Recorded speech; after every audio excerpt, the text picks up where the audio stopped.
أهلا بيكي في فلاجزة حمراء. النهاردة هنتكلم عن واحدة من أذكى وأبشع طرق التلاعب العاطفي اللي ممكن تكوني تتعرضي ليها وانتي مش فاهمة. لو بتتعاملي مع شخص بيختفي بالأسابيع وفجأة يبعت ازيك وحشتيني، أو حتى يعمل لك لايك على صورة قديمة وبعدين يرجع يختفي تاني، يبقى انتي بتتعرضي لعملية بريد كرامبينج، أو فتاة الخبز، نسر فتاة الخبز. هو مش عايز يدخل البيت، هو بس عايز يضمن انك لسه واقفة قدام البيت. يلا بينا نفهم اللعبة دي تتلعب ازاي وننهيها. مبدئيا كده خلينا نفهم يعني ايه فتاة خبز اصلا. طيب، تخيلي كده حد ماشي قدامك وبيرمي فتاة خبز عشان تفضلي تمشي وراه، يعني بيسحبك بيه. انت بتاكلي بس مش بتشبعي، وبتفضلي ماشية ماشية ماشية ورا الفتيات اللي بيتحدف كل نقطة، كل خطوة. الشخص ده البريد كرامبر ما عندوش نية للارتباط، بس عنده نية قوية للسيطرة. والنوع ده بيكون عامل كده مع خمس ست بنات في الأقل شيء. هو محتاج يحس إنه مرغوب، وإن وقت ما يحب يلاقيكي موجودة. هو مش بيدي اهتمام حقيقي، هو بس بيدي إشارات حية عشان انتي خيالك يشتغل وتبني توقعات، وعشان يفضل موجود في تفكيرك. بنات كتيرة جدا فضلت عالقة في علاقات لمدة 5 سنين، وبنات تانية 10 سنين. تعال أقولك إحنا ليه بنقع في الفخ ده. الهرمونات هي دي لغة السر ورا أي مصيبة. الموضوع تقنيا بيعتمد على حاجة في علم النفس اسمها المكافأة المتقطعة. لو الشخص ده تجاهلك تماما هتمشي وتسيبيه، تزعلي شوية، تتألمي وهتمشي وتسيبيه. لكن لما بيديكي فتاة كل فترة، عقلك بيفرز كمية ضخمة من الدوبامين، فبتفضلي مستنية الجرعة الجاية.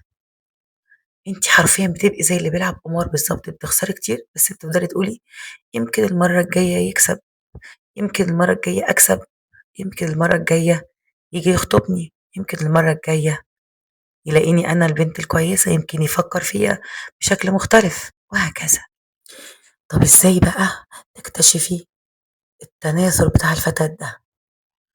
الفلاجز الحمراء اللي هقولك عليها دي، لو شفتيها على طول افهمي ان ده فعلا مستخدم معاكي التكنيك ده. رقم واحد، رسايله بلا هدف، ما فيهاش اي التزامات. يعني يبعت صباح الخير ويختفي. طب صباح الخير معناها ان انت كنت عايز تكلمني في حاجه، مش بس بتصبح كده. يعني ما بيفتحش موضوع، ما بيطلبش يقابلك.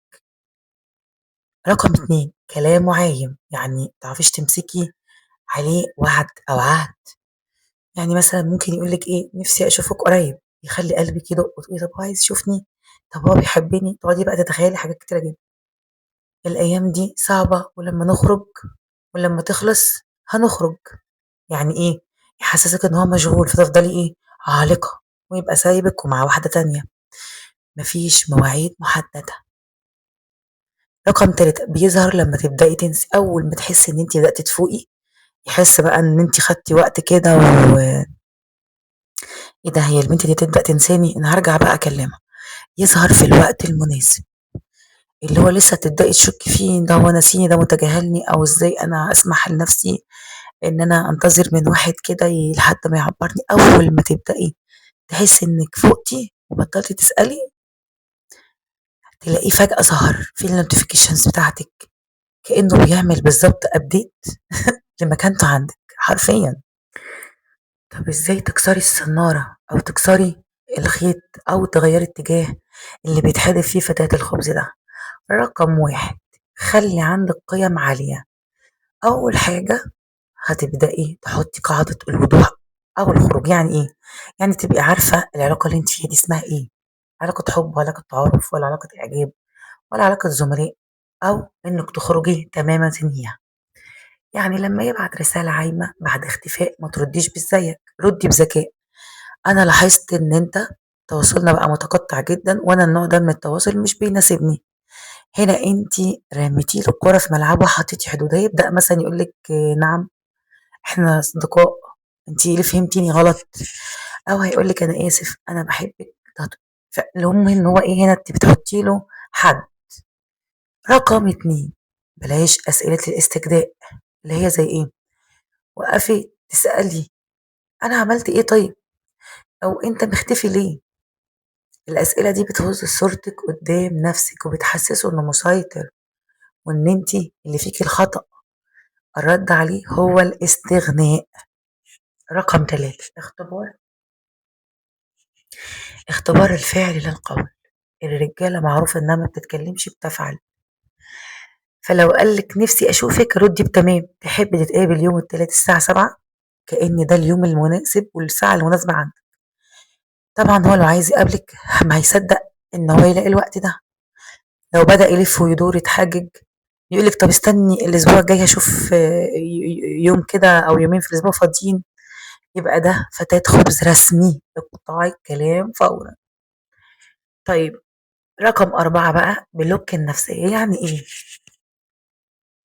خدي بالِك ده أحسن حاجة تعمليها مع النوعيات دي اللي هو إيه، لو مش قادرة تعملي بلوك يعني إنِّك تقطعي كلام أو إنِّك يعني تتجنبي الرد، في حاجة اسمها soft block. يعني إيه؟ يعني امسحي رقمه، ما تبصيش على الstories بتاعته وعيشي حياتِك كإنه شخص عادي، مش بطل الحكاية، يعني move on وابدئي علاقة تانية، وفي نفس الوقت لمّا يكلمِك نفسيًا أنتِ عاملة له block داخليًا.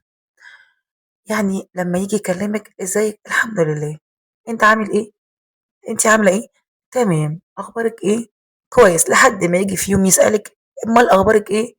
قولي له الحمد لله. إيه الجديد في حياتِك؟ قولي له اتخطبت، وهكذا. يا صديقتي الجوع العاطفي وحش، وحش. بس فتاة الخبز مش هي اللي هتشبعِك، دي هتجوّعِك أكتر ويقلل من كرامتِك، وتتعودي على القليل ويجري على البنت ويدّي اهتمام للبنت اللي بتدّيه على دماغه وما بترضاش بالقليل. اللي عايزِك بجد هيدخل من الباب ويحجز مكانه في حياتِك بوضوح. ما فيش حد مشغول لدرجة إنه يسيبِك محتارة بالشهور يعني، دول بيدخلوا الtoilet بالموبايل. فأنتِ انفضّي الفتات ده من على لبسِك، نفّضيه كده، انفضيه كده وقومي كمّلي طريقِك. أنتِ تستاهلي مائدة كاملة من الحب والتقدير. وما تنسيش تكتبي لي في التعليقات تحت لو اتعرضتِ للنوع ده من العلاقات، واشوفكم في حلقة تانية من flags حمرا.